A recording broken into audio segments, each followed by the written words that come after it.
Hello guys, नमस्कार। आज हम छंद को पढ़ेंगे। छंद का परिचय, छंद क्या है, छंद के कितने प्रकार हैं, लघु गुरु क्या होते हैं, वार्णिक मात्रिक क्या होते हैं, समवृत्त, विषमवृत्त, अर्ध समवृत्त, ये सभी क्या होते हैं हम पढ़ेंगे। छंद, छंद का अर्थ है आच्छादन करना। आच्छादन मतलब कि किसी भी अर्थ को बताने के लिए पद में बंद करके उसका विस्तार में अर्थ बताना। और छंद जो है, छंद को प्रसिद्ध आचार्यों ने बहुमूल्य भी माना है, क्योंकि ग्रंथों को विभूषित कर देते हैं, पढ़ने में मनोरम लगते हैं। दंडी जी ने भी क्या कहा है, दंडी जी ने कि काव्य रूपी सागर को पार करने के लिए छंद एक नौका है। यदि छंद है काव्य में तो तुम क्या कर सकते हो, अच्छे से सरलता से पार कर सकते हो, पढ़ सकते हो। उन्होंने क्या एक काव्यादर्श में उन्होंने उदाहरण दिया है, सा विद्या नौस्ति तीर्षूणाम गंभीरम काव्य सागरम। काव्य के प्रमुखतया तीन भेद माने जाते हैं। तीन भेद कौन से हैं? गद्य, पद्य तथा मिश्र। मिश्र को चंपू भी बोलते हैं। इन्होंने काव्यादर्श में बताया है, गद्यम पद्यम च मिश्रम च तत् त्रिधैव व्यवस्थितम। उनमें चार चरण वाली रचना को पद्य नाम दिया जाता है। चार चरण जिसमें होते हैं उसको पद्य कहते हैं। गद्य में श्लोक नहीं होते, पद नहीं होते, केवल पद्य में होते हैं। और चंपू में यानी मिश्र में दोनों होते हैं, गद्य पद्य। ठीक है। पद्यम चतुष्पदी काव्यादर्श में बताया है इन्होंने। अब हम छंद की जरूरत क्यों है? तो छंद की जरूरत, छंद का ज्ञान इसलिए होना जरूरी है, छंद शास्त्र का ज्ञान, क्योंकि श्लोक जो होता है वो चार पदों में होता है। पहला, दूसरा, तीसरा, चौथा, चार पदों में होता है, चार चरणों में होता है। पहला और तीसरा विषम होता है, और द्वितीय और चौथा, दूसरा चौथा, ये सम चरण में कहलाते हैं। ठीक है। प्रत्येक चरण में वर्णों की या मात्राओं की संख्या निश्चित होती है, और विराम भी होता है, रुकता भी है। श्लोक कहीं रुकने के लिए भी निश्चित विराम होता है कि कहाँ पर रुकना है। वर्णों की संख्या, मात्राओं की संख्या निश्चित होती है। अब देखते हैं, जो श्लोक हैं, छंद है सॉरी, वो दो प्रकार के हैं। कितने प्रकार के हैं? दो प्रकार के हैं। कौन कौन से? वार्णिक एवं मात्रिक। वार्णिक क्या है देखते हैं। वार्णिक में वर्णों की संख्या गिनी जाती है और क्रम निर्धारित होता है कि कितने वर्ण होने चाहिए तो कौन सा छंद होगा। ठीक है। और मात्रिक में मात्राओं की संख्या निश्चित होती, कितनी मात्राएं होंगी तो कौन सा छंद होगा। ठीक है। तो मात्रिक छंद में एक ही है, आर्या छंद। ठीक है। और वर्णों की संख्या तथा क्रम का कुछ महत्व नहीं होता। किसमें? मात्रिक छंद में वर्ण इत्यादि नहीं गिने जाते, केवल मात्राएं गिनी जाती हैं। ठीक है। वर्णिक छंद तीन प्रकार के होते हैं। मात्रिक बता दें, वर्णिक छंद कितने प्रकार के होते हैं? तीन प्रकार के, समवृत्त, अर्ध समवृत्त, विषमवृत्त। इसका श्लोक भी है वृत्त रत्नाकर में, युग समम विषमम चायुग स्थानम सद्भिर्निगत्यते सममर्ध समम वृत्तम विषमम च तथा परम। क्या कहा है कि छंद, वार्णिक छंद तीन प्रकार का होता है, समवृत्त, अर्ध समवृत्त तथा विषमवृत्त। समवृत्त का मतलब होता है, नीचे दिया है, समवृत्त का मतलब होता है कि इसमें चारों पाद में संख्याएं समान होती हैं। जैसे कि पहले पाद में 12 हैं तो दूसरे में भी 12, तीसरे में भी 12, चौथे में भी 12, या पहले में 11 है तो दूसरे में भी 11, तीसरे में 11, चौथे में 11, तो उसको समवृत्त बोलेंगे। समवृत्त के जो छंद हैं वो कौन कौन से हैं? इंद्रवज्रा, उपेंद्रवज्रा, वसंत तिलका, मंदाक्रांता आदि, ये समवृत्त में आते हैं। इनके चारों पादों में, चरणों में समान संख्या होती है। किसकी? वर्णों की। अर्ध समवृत्त, इसमें पहला और तीसरा समान होता है, और तृतीय और चतुर्थ ये समान होते हैं। मतलब पहला और तीसरा ये समान होते हैं, और दूसरा और चौथा ये समान होते हैं। मतलब पहले और तीसरे में 11 होंगे तो दूसरे और चौथे में 12 होंगे। तो उसको क्या बोलेंगे, समवृत्त अर्ध समवृत्त बोलेंगे। तो इसमें छंद आते हैं कौन कौन से, पुष्पिताग्रा, वियोगिनी आदि छंद आते हैं। विषमवृत्त में क्या होता है, इसमें सभी पदों में चरणों में भिन्न भिन्न क्रम होता है, किसका, वर्णों का, उसको विषमवृत्त बोलते हैं। ठीक है, अब हमने क्या जाना, छंद के दो प्रकार, वार्णिक मात्रिक, और मात्रिक केवल आर्या होता है। ठीक है, और उनमें मात्राओं की गणना होती है, और वार्णिक में वर्णों की गणना होती है। वार्णिक तीन प्रकार के हैं, समवृत्त, अर्ध समवृत्त, विषमवृत्त। समवृत्त कौन से कहलाते हैं, जिसमें समान, चारों पदों में समान संख्या होती है वर्णों की, और अर्ध समवृत्त जिसमें पहले और तीसरे में समान, और दूसरे और चौथे में समान, और विषमवृत्त में सभी में भिन्न होते हैं। ठीक है, अब मात्रा कहलाता है, कौन मात्रा कहता है, एक स्वर का उच्चारण करने में लगने वाला समय मात्रा कहलाता है। मात्रा किसको कहते हैं, एक स्वर का उच्चारण करते हैं जब, उसमें जो समय लगता है उच्चारण करने में, उसको मात्रा कहते हैं। तो इस प्रकार लघु या गुरु वर्णों के अनुसार मात्रा भी लघु या दीर्घ होती है। दीर्घ गुरु वर्ण को प्रकट करने के लिए वर्ण पर एस का चिन्ह लगाया जाता है, तथा लघु ह्रस्व वर्ण को प्रकट करने के लिए काज का चिन्ह लगाया जाता है। बोलना यहाँ पर यह है कि जैसे कि स्वर का उच्चारण करते हैं तो उस समय में समय जितना ज़्यादा लगता है उसी हिसाब से मात्रा उसमें लगती है, उसमें उसका प्रयोग किया जाता है मात्रा का। यदि यदि ह्रस्व वर्ण है तो उसमें लघु मात्रा लगेगी, उसका लघु मात्रा का चिन्ह है आई की तरह, ये बना हुआ है, देख लें, ये आई की तरह। और यदि दीर्घ वर्ण होगा या मात्रा लगी होगी उसमें, तो वो गुरु कहलाएगा, मतलब ऐस का चिन्ह लगेगा। ठीक है, अभी आगे पता चल जाएगा, बताऊंगा मैं। तो सेम है, वही है कि कैसे होगा। जैसे ये है तो ये लघु है, ठीक है, और ये दीर्घ है, तो इसमें आई लगेगा और इसमें एस लगेगा। ठीक है, ये दीर्घ है तो एस, ये भी दीर्घ है, ये भी दीर्घ है, तो एस लगेगा। ठीक है, और इधर देखो, अब का, की, खु, क्री, इनमें सभी में आई लगेगी, क्योंकि ये सभी छोटे हैं, लघु हैं। ठीक है, तो यही बताना चाह रहा हूँ। आगे इनके अतिरिक्त एस इनमें लगेगा, का, की, कु, क्री, के, कई, को, क्योंकि ये दीर्घ हैं तो इसमें एस लगेगा।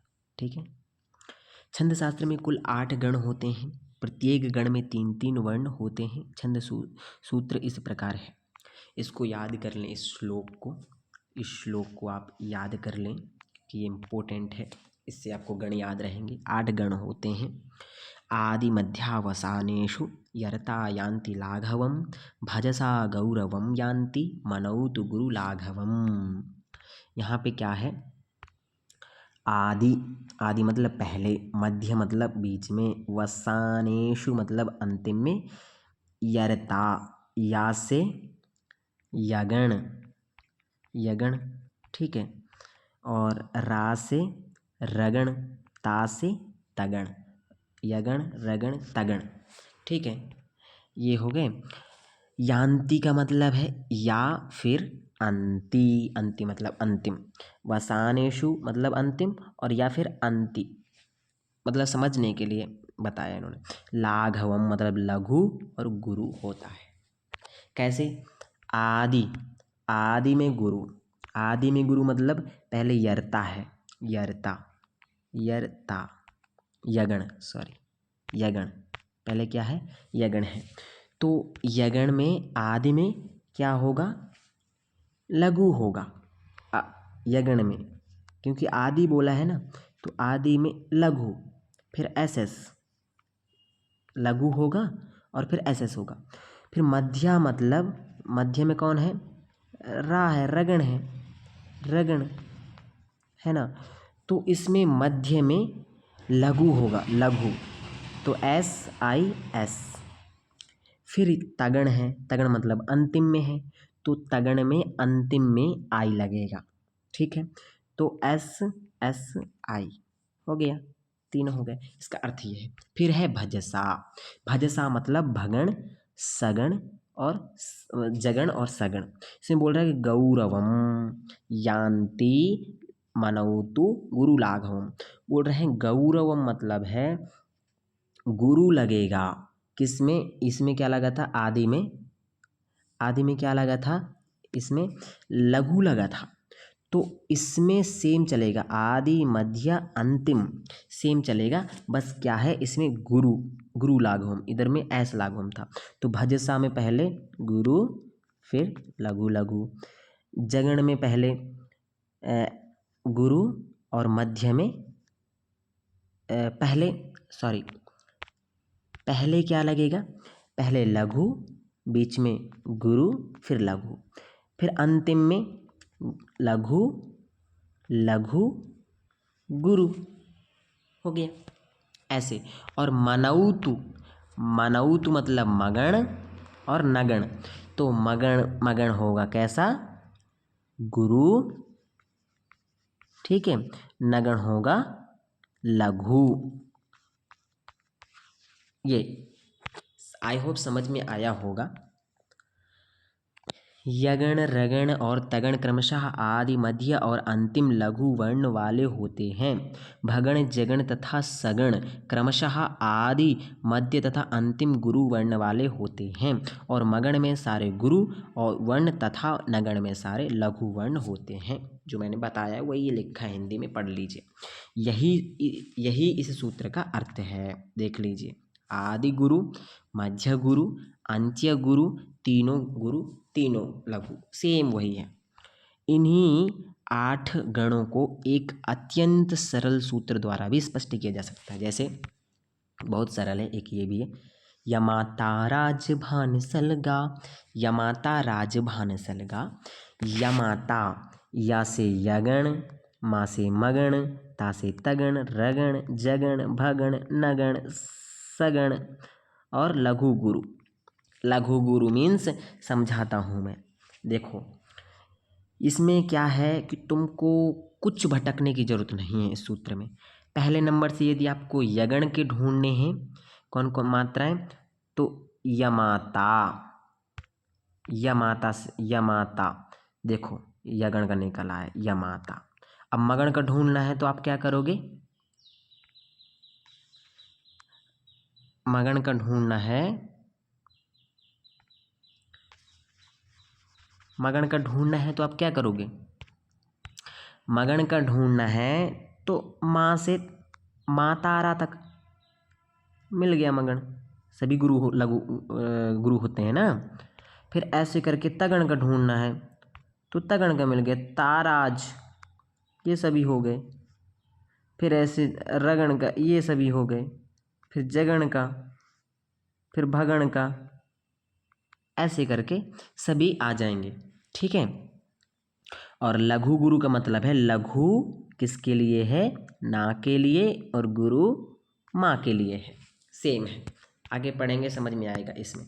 देखो सूत्र के प्रथम 8 वर्ण 8 गणों को द्योतित करते हैं और अंतिम 2 वर्ण ला और गा लघु और गुरु वर्ण को प्रकट करते हैं।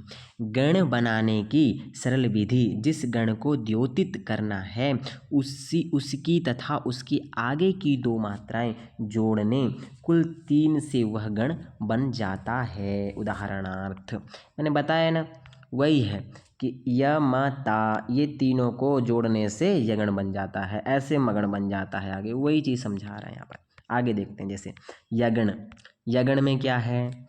आदि लघु, पहले लघु होना चाहिए, तो यमाता देखो बन गया, बन गए ना ये।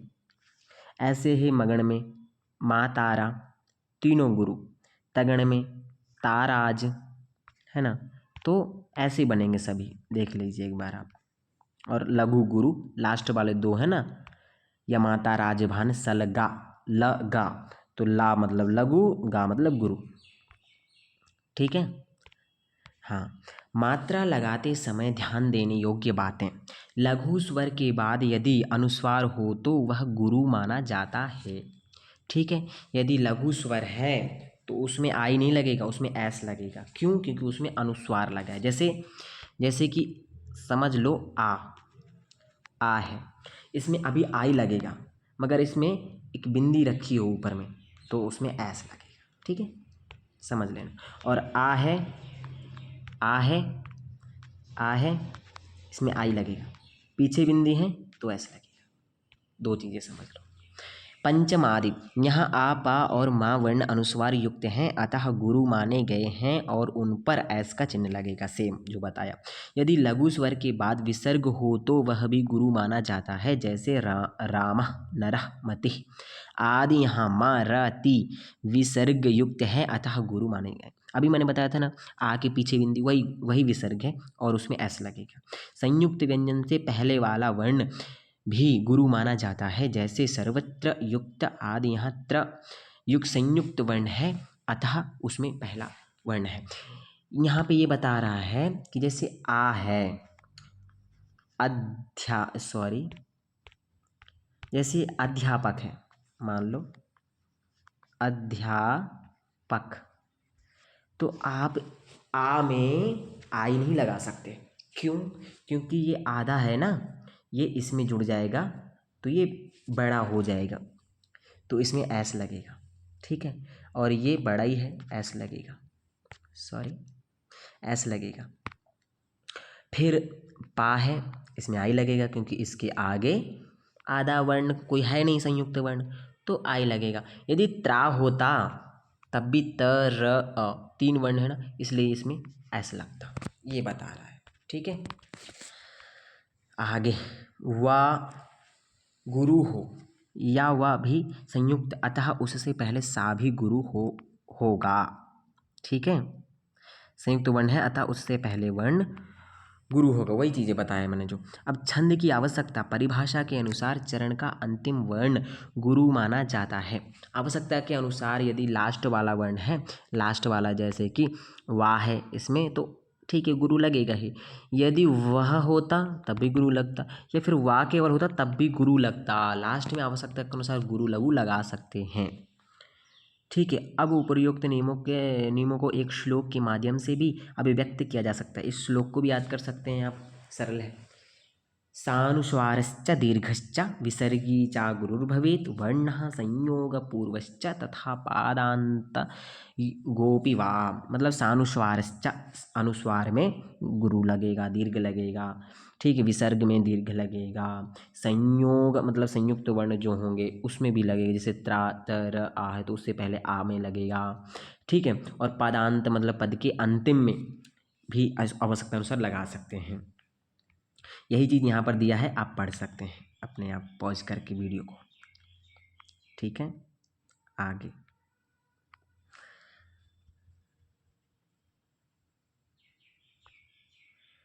छंदों की परिभाषा एवं उदाहरण समझाते हुए मात्रा लगाने की ठीक है, सेम है, पढ़ सकते हैं यहाँ पर यह और ध्यान दें, छात्र की लौ द्विवचन से तात्पर्य है दो लघु वर्ण। इसी प्रकार गौ से तात्पर्य होगा दो गुरु वर्ण, और तौ का अभिप्राय होगा दो तगण आदि। यति का मतलब क्या होता है? यति मतलब रुकना, विराम। जैसे श्लोक में रुकते हैं, जैसे 17 वर्ण होने चाहिए एक पद में, वहाँ पे रुक जाएंगे, फिर दूसरा चालू होगा, उसको क्या बोलेंगे? यति बोलेंगे। ठीक है।